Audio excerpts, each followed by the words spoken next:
Hi, this is Professor Favors with American Literature. So today's lesson is on Walt Whitman's Song of Myself, and we are only going to look at stanzas 1 to 20. So make sure to have your document out. You can access it online. The Song of Myself, if you type it in as a research target, you should find a PDF. For my class, however, you do have access to a link. So this is American Literature, Walt Whitman's Song of Myself, stanzas 1 to 20.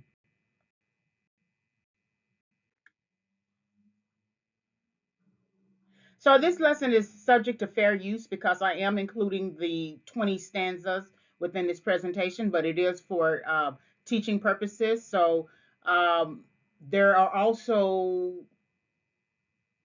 pics, two pics of Walt Whitman as well. So this is subject to fair use. All right, so let's look at Walt Whitman. His date ranges 1819 to 1892. And so here's a picture of him. And I'm just going to read this slide and the next slide.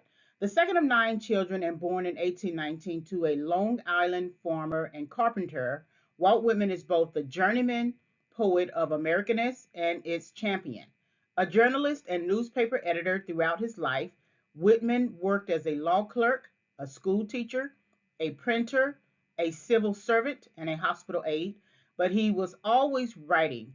From his teenage years until his death, his byline was on constant view. Contemporary reports suggest that Whitman was an industrious worker, but that he was often accused of idleness because his habit of long midday walks contrasted sharply with 19th century attitudes toward work. In Song of Myself, Whitman addressed these critics directly by writing, I loaf and invite my soul. I lean and loaf at my ease, observing a spear of summer grass. So the purpose of us only looking at 1 through 20, even though 21 through 52 might have the answer that we need. The only reason why we want to look at only 1 through 20 for Song of Myself is this idea here where Whitman is addressing his critics. He is being accused of idleness. He's being accused of idleness. Song of Myself is him addressing the critics. They're saying in a time of change, in a time of industry, in a time of work is important to us. 19th century attitudes towards work. He is being idle. So then the 52 stanza Song of Myself is his response to the critics. And that's why we're only going to look at 1 through 20 because 1 through 20 really gives us what we need. Okay. So when you are reading the 20 stanzas, Song of Myself, understand that everything that he is saying, line by line, stanza by stanza, is in a response to the critics who say he's idle within the context of 19th century attitudes toward work. All right, so for Whitman, too much industry dulled the ability to celebrate the ordinary. In the preface to the first edition of Leaves of Grass in 1855, Whitman expounds on his love for the common. Other states indicate themselves in their deputies, but the genius of the United States is not best or most in its executives or legislators, nor in its ambassadors or authors or colleges or churches or parlors, nor even in its newspapers or inventors, but always most in the common people. Whitman's love for the common people that he encountered and observed in the urban centers of the North is expressed in all his poetry. If his British contemporary Alfred Lord Tennyson is the national poet of mourning, then Whitman is the national poet of celebration. So, what you see here with Whitman, too much industry, too much industry dulled the ability to celebrate the ordinary. Every day there is a ordinary experience. And what he's suggesting here that all of these people who are about industry, and call it genius, right? So these are the folks who are business executives. These are the folks who are state, federal legislators. These are some of the people who are ambassadors, authors, colleges, churches, parlors, even newspapers or inventors. These are the people who are so busy with industry, and there's nothing wrong with industry in a sense that you still need to put your hands to work. But he was saying that people spent too much time in industry to the point that they missed the commonness of people, everyday ordinary living. And so again, Song of Myself is a response to the critics that you are spending too much time in industry. You're not celebrating the ordinary. You're calling yourself genius because of all these different categories, right? It's like a person listing all of their accomplishments on their resume. You do this, you do this, you do this, but there's some aspect of your life that you are missing out on. And that's what he wants to call attention to.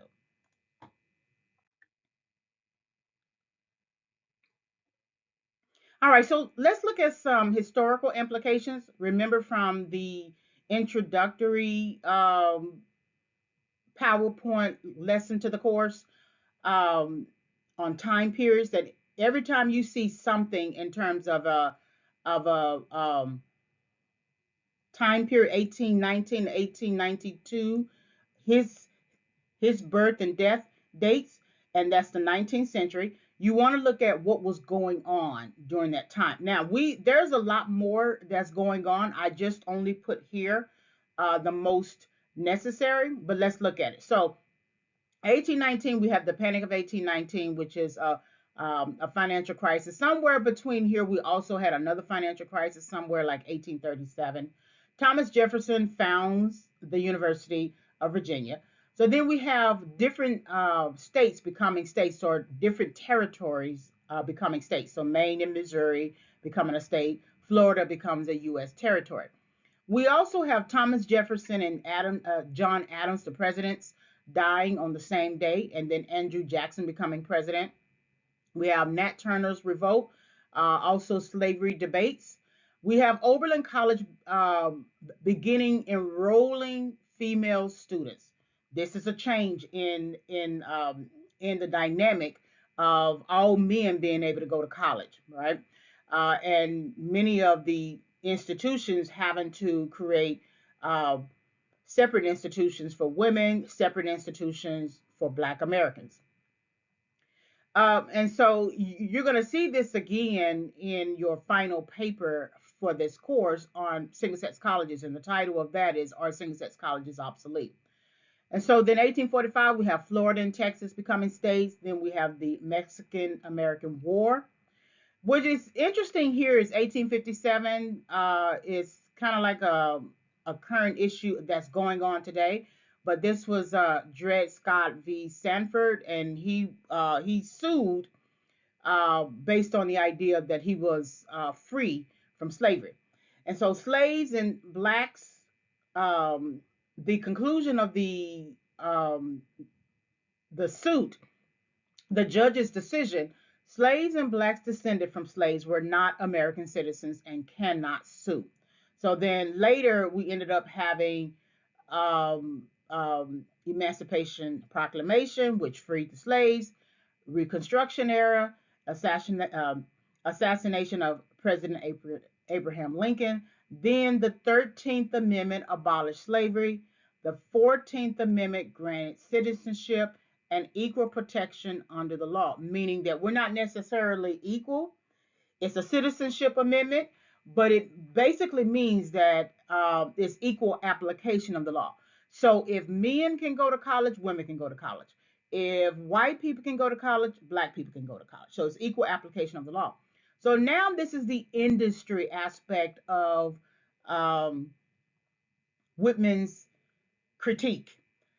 1865 to 1913, these were two major industrial revolutions. Then there was a global transition towards manufacturing, technological improvements, rapid economic growth in these areas here. So during the 19th century, where there's a heavy attitude towards work and industry, within this context here of the 19th century, we have critics who are criticizing Walt Whitman that he's not industrious enough. And so keep this in mind as we go through all the different slides.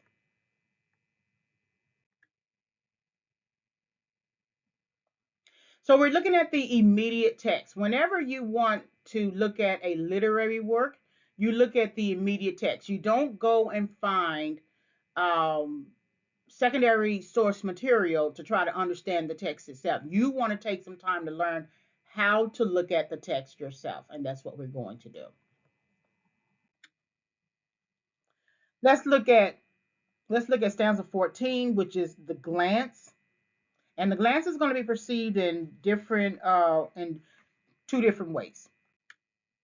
And there's another slide after this one. The wild gander leads his flock through the cool night. You honk, he says, and sounds it down to me like an invitation. The pert may suppose it meaningless, but I listening close, find its purpose and place up there toward the wintry sky. The sharp-hoofed moose of the north, the cat on the house sill, the chickadee, the prairie dog, the litter of the grunting sow as they tug at her teats, the brood of the turkey hen and she with her half spread wings, I see in them and myself the same old law. The press of my foot to the earth springs 100 affections. They scorn the best I can do to relate them. I am enamored of growing outdoors. So let's look at wild gander refers to a gander refers to a male goose, and we know that to be true because we have the um, pronoun referring to gander. It's antecedent gander. Okay, so it is a he, and it flocks through the cool night. Gander also means a look or glance, a look or glance. So remember that this can be a male goose because you see all of the other animals that are referenced, but it can also mean a look or glance. Take a brief or hurried look. So if we sort of think about it in terms of a look or glance, um, then we could think about the rest of this as the poet sort of taking a look or glance at the purposes of all the different animals, right? The gander leads his flock. Um, and his yahunk sounds like an invitation. Okay, that's an invitation. The pert may suppose it meaningless, but I listening close. I find his purpose and place up there toward the wintry sky. So there's his purpose. It's up there in the sky. The moose, the sharp hoof moose of the north, the cat on the house sill, the chickadee, the prairie dog. Okay, they each have their own purpose. Okay, the litter of the grunting sow as they tug at her teeth. So she's a mama, right? Versus this is a male goose. This is a sow, a pig, with her litter tugging at her teeth, meaning that they are um, drinking her milk. Okay. The brood of the turkey hen. So this is a turkey hen. This is a woman. I mean, female, and her brood, and she with her halfway spring. I see in them and myself the same old law, which goes back to the urge, right? Remember the urge and the urge and the urge to procreate, to sex, things like that, right? I think that was If I'm not mistaken, urge and urge and urge. It might have been, I can't find it just yet, but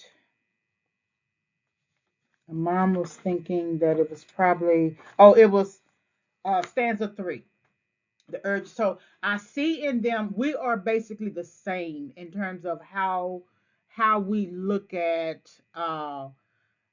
reproduction, I guess, right? Production, procreating. The press of my foot to the earth springs 100 affections. They scorn the best I can do to relate them. I am enamored of growing outdoors.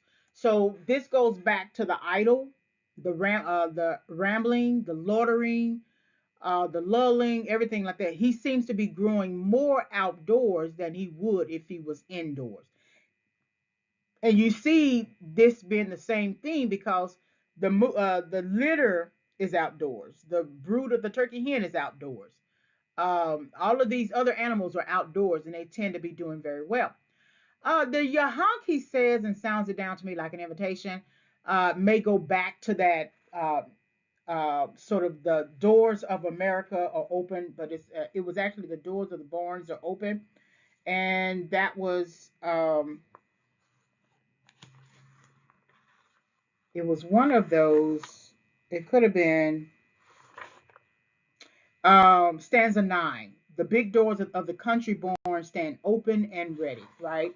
So that invitation there could mean just inviting someone, inviting the animal, inviting the human into its space. That's the best way I can explain that.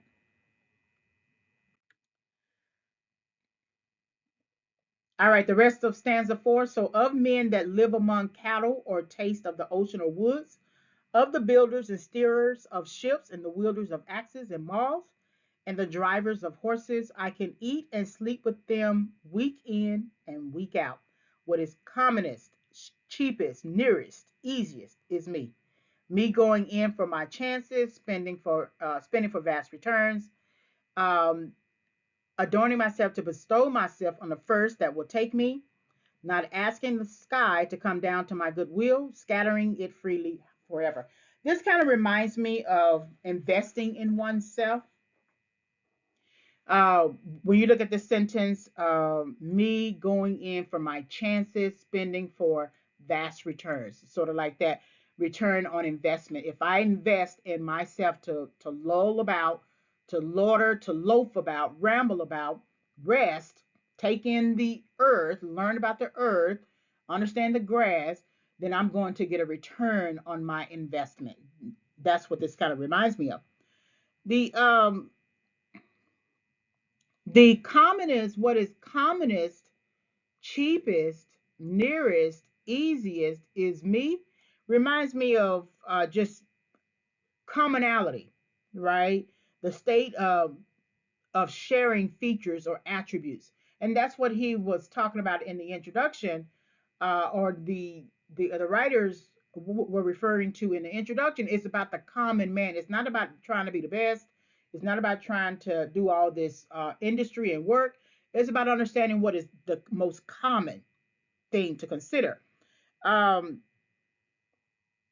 Also, thinking about the glance from the previous slide, that a glance often produces realization that we have similar features, not the same, right? Not similar does not mean same. And so when he talks about, when he discusses,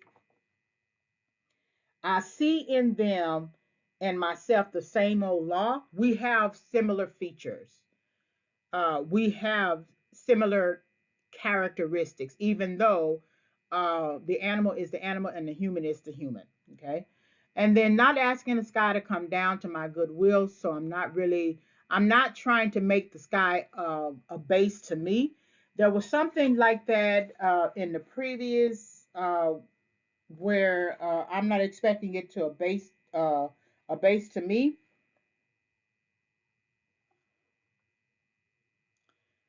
Um, I don't see it right off in my notes, but It was one of those stanzas where I'm not expecting you to abase to me.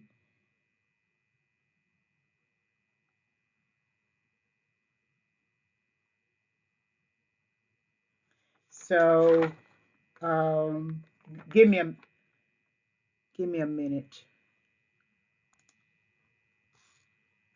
It's stanza five. Stanza five. I believe in you, my soul. The other I am must not abase itself to you, and you must not be abased to the other.